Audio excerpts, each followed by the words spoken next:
Au début, tout était mélangé et tout était le chaos. Le chaos était sans forme, sans début ni fin, et sans se rendre compte qu'il était seul, puisqu'il en avait toujours été ainsi. Dans ce chaos, il flottait également un œuf. De cet œuf naquit Arceus. Il fut le premier Pokémon légendaire à régner sur l'univers, obtenant donc le titre de Dieu des dieux.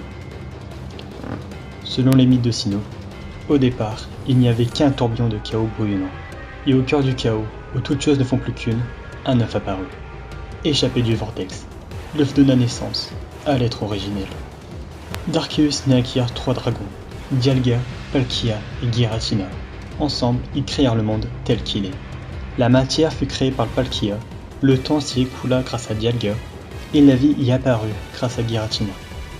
Pendant l'expansion de l'univers de Palkia, un étrange événement eut lieu, donnant naissance à Cosmog. Les plus puissants de ces êtres deviendront plus tard le cœur d'étoiles et de lune dans l'univers. Une fois le travail de Palkia accompli, Dialga se rendit sur une planète qu'il affectionnait particulièrement, la Terre.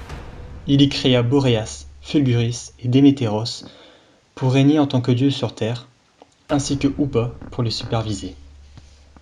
Voyant que les créatures que les dragons avaient créées vivaient sans conscience et sans but, Arceus forgea 3 joyaux pour donner au suivant une âme.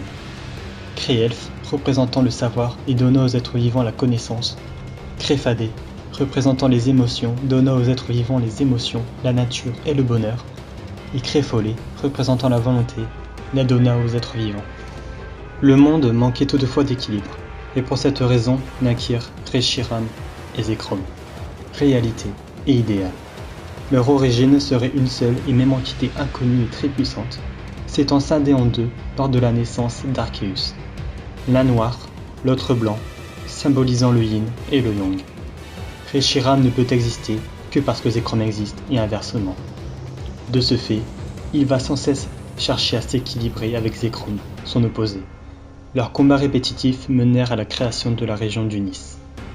Une troisième entité, frontière entre réalité et idéal, naquit dans le même temps, Kyurem, dont la présence régule le combat manichéen entre Reshiram et Zekrom. Il symbolise en effet le vide entre le yin et le yang.